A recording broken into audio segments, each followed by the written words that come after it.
जय श्री कृष्ण दोस्तों मित्रों।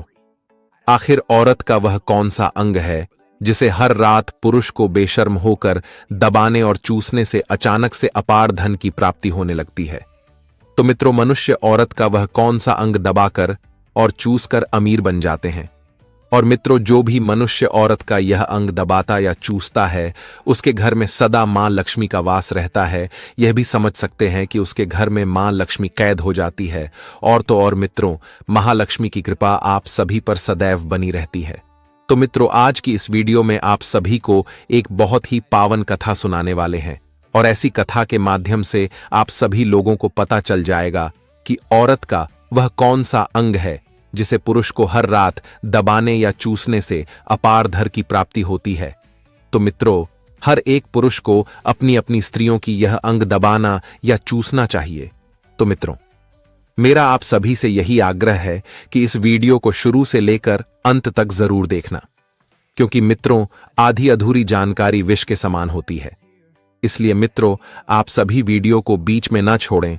तो मित्रों, कथा को आगे जानने से पहले वीडियो को लाइक करें और साथ ही हमारे YouTube चैनल को सब्सक्राइब कर लीजिए और बेल नोटिफिकेशन को ऑल पर सेलेक्ट कर दीजिए और कमेंट बॉक्स में जाकर जय मां लक्ष्मी जरूर कमेंट करें। तो मित्रों, आइए कथा को जानते हैं। मित्रों, एक बार की बात है, भगवान शिव कैलाश पर्वत पर विराजमान थे। तभी वहां पर अंतरिक्ष मार्ग से होते हुए गरुड़ महाराज वहां पर पधारते हैं और भगवान शिव को प्रणाम करते हुए कहते हैं, हे देवों के देव महादेव, आप मेरा प्रणाम स्वीकार करें।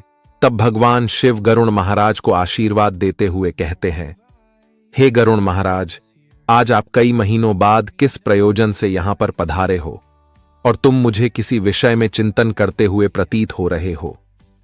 तब गरुड़ महाराज जी कहते हैं, हे प्रभु, आपने तो मुझे बता दिया था कि औरत कि कौन सी 3 चीजें देखने से भयंकर गरीबी आती है, परंतु हे प्रभु, आज मेरे मन में 2 प्रश्नों ने फिर से जन्म लिया है, जिसकी वजह से मेरा मन किसी भी कार्य में नहीं लग रहा है। तब भगवान शिव जी कहते हैं, हे गरुड़ महाराज, आप अपने प्रश्न पूछिए, मैं आपके सभी प्रश्नों के उत्तर देने के लिए तैयार हूं। तब गरुड़ देव कहते हैं, हे प्रभु, औरत के वह कौन से अंग है जिसे दबाने और चूसने से अपार धन की प्राप्ति होती है। गरुड़ देव जी का यह प्रश्न सुनकर भगवान शिव जी कहते हैं, हे गरुड़ महाराज, आज आपने समस्त मानव जाति के लिए यह प्रश्न पूछा है। और आगे भगवान शिव जी कहते हैं, हे गरुड़ देव, मैं इस प्रश्न का उत्तर एक कथा के माध्यम से तुमको बताऊंगा।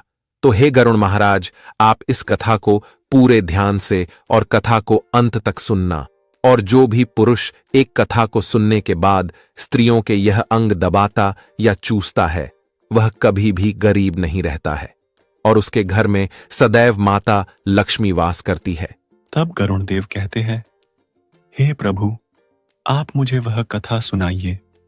मैं उस कथा को शुरू से लेकर अंत तक सुनूंगा और समस्त मानव जाति में इन प्रश्नों का उत्तर विस्तारित करूंगा। भगवान शिव कथा को आगे बताते हुए कहते हैं, हे गरुड़ देव, एक बार की बात है, मध्य प्रदेश के एक छोटे से गांव में रामानंद नाम का एक व्यक्ति रहता था। उसकी एक पत्नी थी जिसका नाम नंदनी था। नंदनी देखने में बहुत ही ज्यादा सुंदर थी और वह अपनी पति से बहुत ही ज्यादा घृणा करती थी।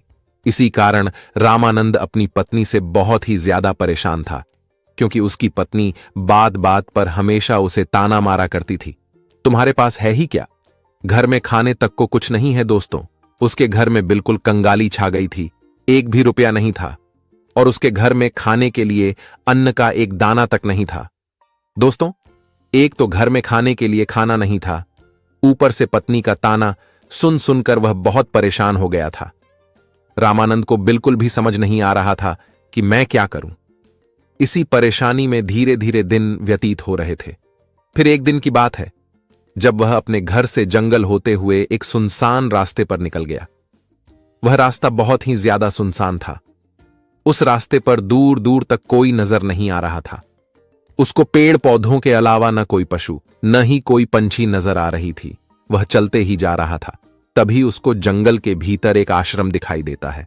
वह उस आश्रम के पास जाता है तो वह सोचता है कि यहां दूर दूर तक न कोई पशु, न कोई पंछी, न ही कोई मनुष्य दिखाई दे रहा है।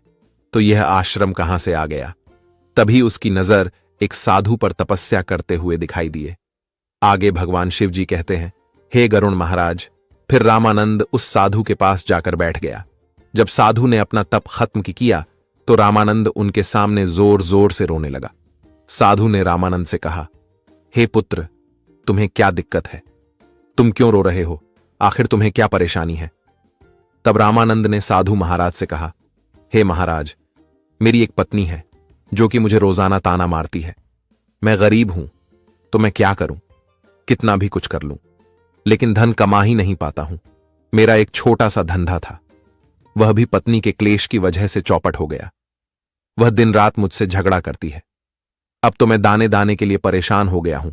हमारे घर में खाने के लिए न ही कोई अन्न है और पीने तक के लिए न ही कोई पानी है, और इस वस्त्र के अलावा मेरा पास कोई दूसरा वस्त्र भी नहीं है जिसकी वजह से मैं एक हो वस्त्र पहनता हूं। हे साधु महाराज, लेकिन मैं अपनी पत्नी को समझाता हूं कि वह मुझे ताने ना मारे, मुझसे झगड़ा ना करें, लेकिन वह बिल्कुल भी नहीं मानती। हे साधु महाराज जी, इसी वजह से मैं बहुत ज्यादा परेशान हूं। इसी वजह से मैं अपना घर छोड़कर यहां आया हूं। तब साधु जी कहते हैं, रो मत बेटा, मैं तुम्हें एक काम बताने जा रहा हूं जो तुम्हारी किस्मत चमका देगा। तुम्हें अपनी औरत का सिर्फ यह अंग बेशर्म होकर कर दबाना और चूस लेना है। अचानक तुम्हारे घर में धन की प्राप्ति होने लग जाएगी। तुम देखते ही देखते बहुत अमीर बन जाओगे। साधु जी कहते हैं, जो भी पुरुष औरतों का यह अंग दबाता या चूसता है, उसके घर में कभी भी धन की कमी नहीं रहती है और ना ही उसके घर में लड़ाई होती है। वह जो भी व्यापार करता है उसमें हमेशा तरक्की होती है, और तो और उसके घर में मां लक्ष्मी का वास रहता है। आप यह समझ जाएं कि माता लक्ष्मी उसके घर में सदैव सदैव के लिए कैद हो जाती है। आगे साधु महाराज रामानंद से कहते हैं, हे पुत्र, अब मैं तुमको औरत के उन अंगों के बारे में बताने जा रहा हूं।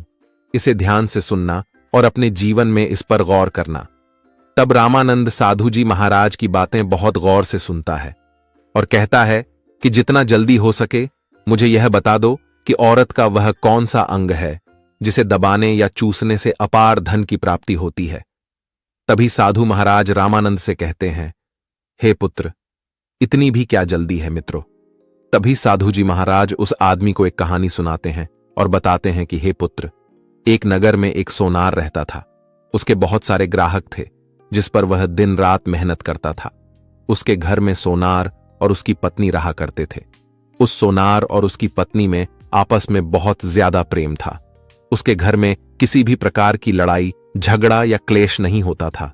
इसी वजह से उसके घर में सदैव महालक्ष्मी का वास रहता था और उसके धंधे में इतनी ज्यादा बढ़ोतरी होती थी कि वह दिन प्रतिदिन और अमीर होता जा रहा था। उस सोनार और उसकी पत्नी में इतना प्रेम था कि आसपास के लोग उन्हें देखकर जल जाया करते थे। धीरे धीरे उसके पूरे गांव के लोग जान गए कि सोनार और उसकी पत्नी में बहुत ज्यादा प्रेम है। धीरे धीरे यह बात उस नगर के राजा तक पहुंच गई। दोस्तों, सोनार और उसकी पत्नी की बात जब राजा के पास पहुंचती है तो राजा भी उसके प्रेम की काफी ज्यादा तारीफ करते हैं। वह सभी से बताते हैं कि हमारे नगर में एक सोनार और उसकी पत्नी रहते हैं जिनमें कभी भी लड़ाई झगड़े नहीं होते हैं। उन दोनों में आपस में इतना प्रेम है कि मैंने ऐसा अपनी जिंदगी में कभी भी नहीं देखा। एक बार की बात है, राजा पूरे नगर में ढिंढोरा पिटवा देता है कि इस नगर में जितने भी लोग हैं वह सभी अपने घर में घी का दिया जलाएंगे। राजा की पत्नी पूछती है कि आप ऐसा क्यों कर रहे हैं? सबके घर में घी का दिया क्यों जलवा रहे हैं? राजा अपनी पत्नी की बात सुनकर कहते हैं, दीपक प्रेम की निशानी होता है। जिसके घर में घी का दीपक जलता है उसके घर में सदैव प्रेम बना रहता है और उसी घर में सैदव माता लक्ष्मी वास करती है। और मैं चाहता हूं कि जो प्रेम सोनार और उसकी पत्नी के घर में है वह हमारे पूरे नगर में रह रहे पति पत्नी के बीच हो। इसीलिए मैं हर घर में दीपक जलवाना चाहता हूं। दोस्तों, राजा के सैनिक जाते हैं और हर जगह नगर में दुग्गी और ढिंढोरा पीट देते हैं और कहते हैं, सभी नगरवासियों को न्याय सूचित किया जाता है कि सभी लोगों, महाराज का आदेश है कि सभी लोग अपने अपने घरों में घी के दीपक जलाएं और सभी के घरों में रात भर घी का दीपक जलना चाहिए। दोस्तों, राजा की बात मानकर सभी नगरवासी अपने अपने घरों में घी के दीपक जला देते हैं। लेकिन जैसे ही आधी रात होती है, सभी के घर के दीपक बुझ जाते हैं, लेकिन सोनार के घर का दीपक वैसे ही जलता रहता है। दोस्तों, दीपक हमेशा सोनार की पत्नी जलाती थी। सोनार की पत्नी अपने पति से प्रेम तो करती थी, परंतु उसका प्यार दिखावे मात्र का था। उस सोनार की पत्नी हमेशा माता लक्ष्मी की पूजा किया करती थी, लेकिन उस सोनार की पत्नी सोनार की बात नहीं मानती थी। वह हमेशा अपनी मनमानी करती थी। उसका जो भी मन करता था वही काम करती थी। लेकिन सोनार को इस बात से कोई भी दिक्कत नहीं होती थी, क्योंकि सोनार बहुत समझदार था। सोनार सोचता था, यदि मैं अपनी पत्नी को रोक टोक करूंगा तो घर में बेवजह ही लड़ाई झगड़ा होंगे। कई चीजें सोनार इस वजह से अनदेखा करता था कि उसके घर में प्रेम बना रहे। राजा अपने महल को छोड़कर पूरे नगर का नजारा देख रहे थे। उन्होंने देखा कि सारे